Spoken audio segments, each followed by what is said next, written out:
up? My name is Anita and I'm a mindset coach and you're watching me on my channel Slate with Anita. I'm here to make you feel like 13 can be your new luckiest number forever. You ask me why?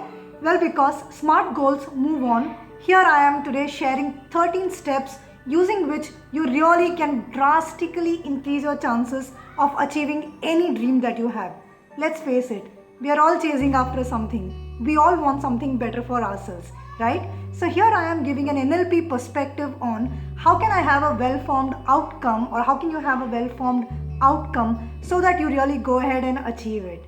Last week, if you've been with me, then you know that using a biopics example, I just spoke a little bit about problem thinking versus desired thinking or outcome thinking. So today here I am taking that learning to the next level by sharing 13 pointers which I would strongly suggest that you apply next time you do goal setting. So smart goals, move on. Number 13 coming up.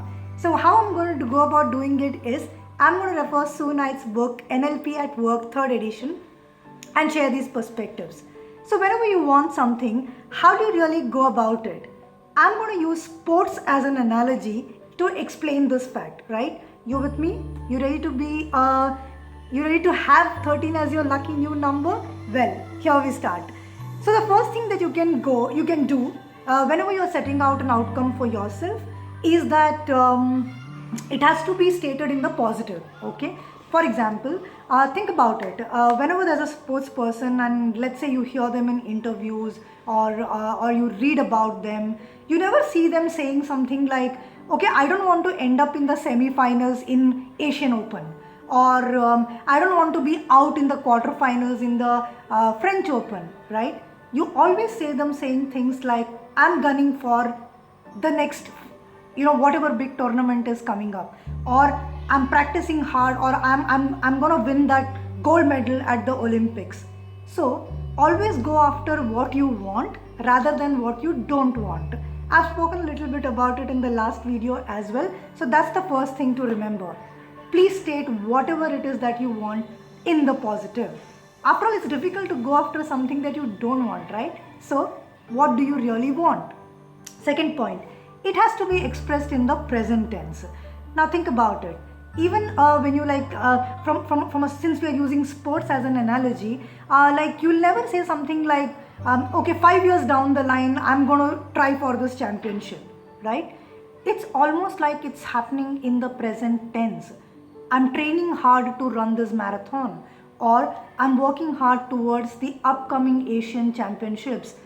I'm working very hard to give my best shot at the next whichever event that is coming up. So you got to speak about your outcome in a manner as if it's already happening.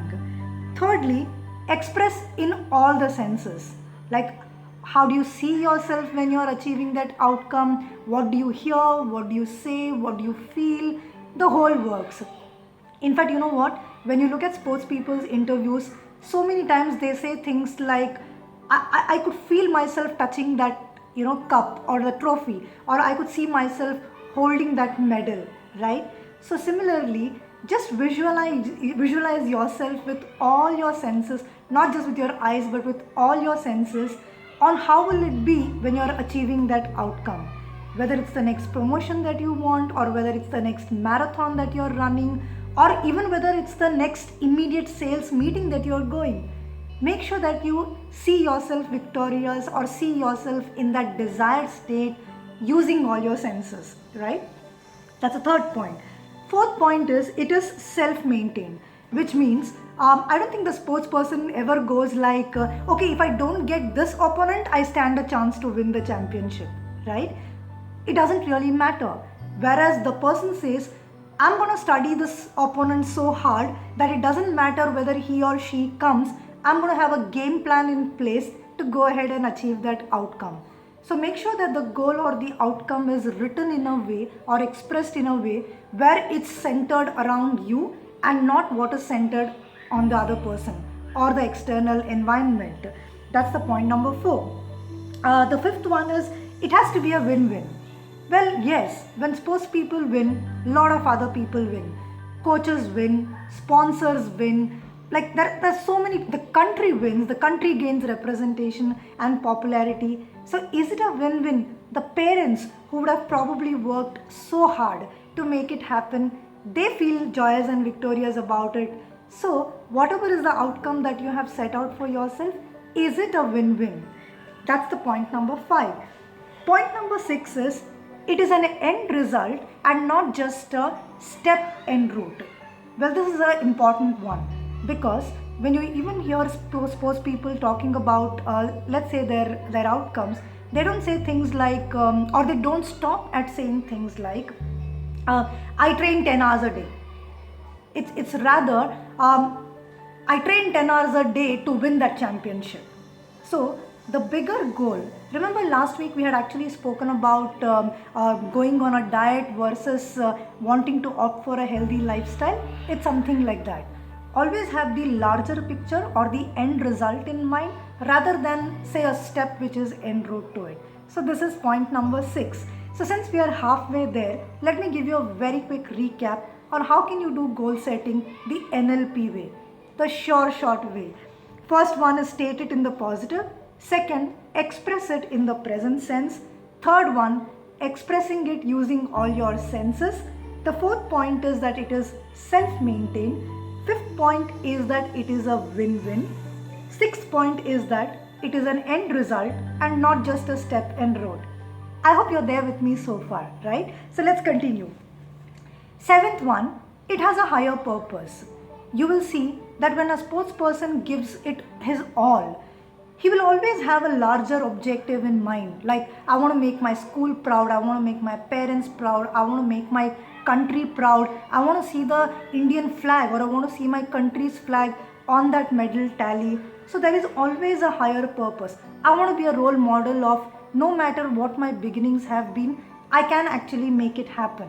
So you have an outcome, make sure you have a larger purpose around it.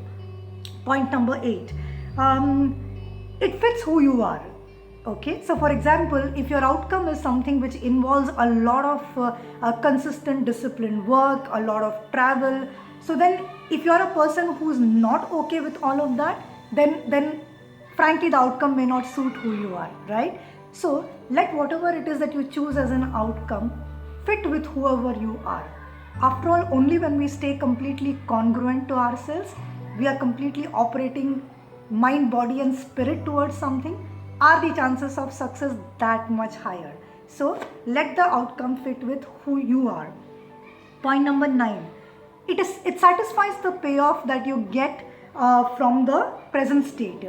Well, let's say while the sports person is going about winning his trophies or going about playing, there's also, let's say, a lot of attention, the right way that he gets. Let's say there's a lot of endorsement that he or she gets along the way. So here's the thing, whatever it is that I get as a prize in the meanwhile, let me be completely okay with it. I am completely okay with it. So it satisfies the payoff and I'm able to enjoy the fruits of it completely. Moving on to point number 10. This is a biggie and this is where most of the people get stuck. You're prepared to pay the price for achieving that outcome. Sports people don't have a personal life many times. They don't have a normal childhood many times, or they don't have a regular lifestyle as far as their food and nutrition choices are concerned. So yes, if you have a really big outcome in your mind for yourself, then are you willing to go all the way? Are you going to pay the price? Are you willing to do whatever it takes to hit that? So that was point number 10. Point number 11 is, you're committed to taking the specific next action step. So yes, if for the sports person, let us say it is getting up every single day at 4 a.m. to complete, let us say, a 20-kilometer jog, after that look forward to a equally grueling practice session, then yes, am I prepared to take that next specific action step of not pressing the snooze button, but rather getting up sharp at 4 a.m. and go for my first jog of the day? So are you prepared to take the next specific action step? Next one is, you're willing to act and do so. That means it's one thing to want to do it, but then I have complete willingness to want to do it and I do it. So which means what? No room for excuses. That means come what may, rain, come sunshine, whatever it is, I want to go ahead and just commit to doing whatever it takes to do and reach the outcome. Last but not the least, and this is again a very important one. Personally, I feel very strongly about this. You hold the belief throughout that there's no drawing back, that whatever happens is learning or whatever happens is feedback, but I'm not going to change the outcome, right? So, if I have to give you a quick recap on the last 7 pointers that we did, the 7th one is it has to have a higher purpose. 8th one is it fits who you are. It satisfies the payoff that you have in the present state. 10th one is you're prepared to pay the price. That means you're willing to do whatever it takes. You're committed to take the specific action step. You're willing to do so and you do so. And then the 13th one, the last one, is that you hold the belief throughout. That means if you're going to be like a stellar sports person, if you're going to be a star in the area of your work, then you're going to go through the whole grind no matter how it plays out for you. Guys, I may have taken the example of sports, but whatever it is that you want in life, whether it is a happy relationship or whether it is traveling the world, whether it is gunning for that next promotion, whatever it is, do you want to try applying all these 13 steps and see where the journey goes?